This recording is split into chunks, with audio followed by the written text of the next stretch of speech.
یہ 11 ستمبر 2001 کی خاموش اور پرسکون صبح تھی، لیکن دنیا میں کون جانتا تھا کہ آج کا دن امریکہ کے لیے کتنا خطرناک ہونے والا ہے۔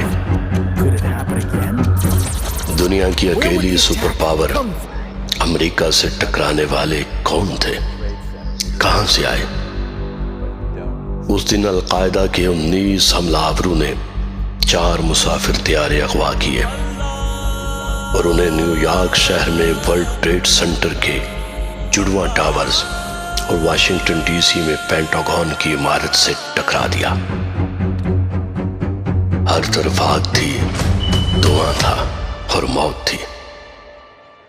صبح 8:46 پر امریکن ایئر لائنز کی پرواز 11 ورلڈ ٹریڈ سینٹر کے شمالی ٹاور سے ٹکرائی۔ صبح 9:03 پر یونائٹڈ ایئر لائنز کی پرواز 175 جنوبی ٹاور سے ٹکرائی۔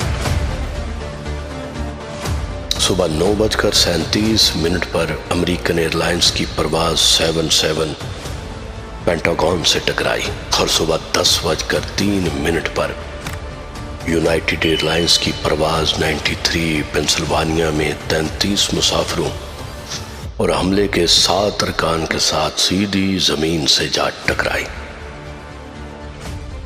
آپ جانتے ہیں یونائٹڈ ایئر لائنز کی پرواز 93 کے حملہ آوروں کے نام کیا تھے؟ احمد الحسناوی، احمد النعیمی، سعید الغامدی اور حملہ آور پائلٹ کا نام تھا زیاد جراح۔ لیکن یہ کہانی 9/11 کے واقعات کی نہیں، جذبات کی بھی نہیں، اس واقعے پہ اٹھنے والے سوالات کی بھی نہیں۔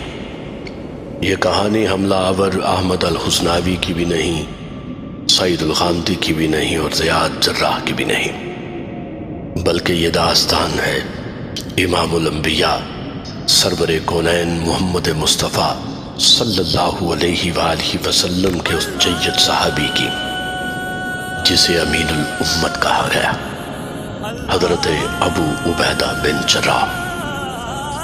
عبیدہ بن جراح سب سے پہلے مسلمان ہونے والے لوگوں میں شامل تھے۔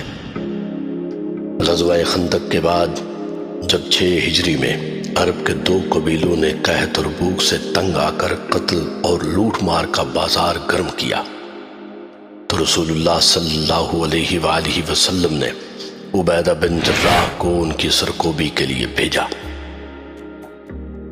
یہ ربیع الثانی کا مہینہ تھا۔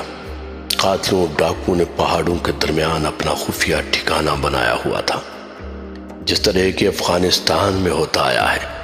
طالبان اپنی کاروائیاں کرتے ہیں اور پھر پہاڑوں میں غائب ہو جاتے ہیں، ان کا نام و نشان تک نہیں ملتا۔ بلوچستان جعفر ایکسپریس کا واقعہ بھی اسی طرح کا واقعہ ہے۔ BLA ٹرین کے یرغمالیوں کو لے کر پہاڑوں میں غائب ہو گئے۔ BLA بلوچستان میں اسی طرح کی کاروائیاں کرتی آئی ہے، پہاڑوں سے نشانہ بناتے ہیں، نیچے اترتے ہیں، ہر لمحوں میں زکوٹے جن کی طرح غائب ہو جاتے ہیں۔ مدینہ کے اطراف میں بھی ایسا ہی ہو رہا تھا۔ عبیدہ بن جراح نے 40 آدمیوں کے ساتھ ڈاکوں کے مرکزی مقام ذی القصہ پر حملہ کر دیا۔ وہ پہاڑوں میں منتشر ہو گئے، پھر باہر نہیں آئے۔ ایک شخص گرفتار ہوا اور مدینہ پہنچ کر مسلمان ہو گیا۔ سبسکرائب۔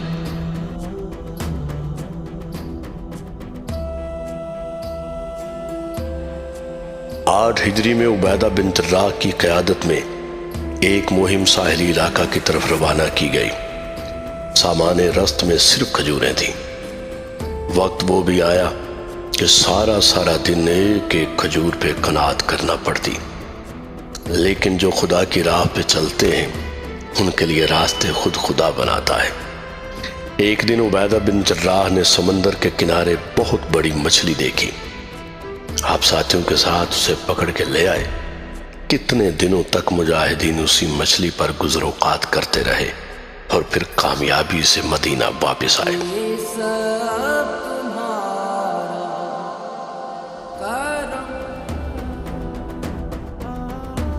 17 رمضان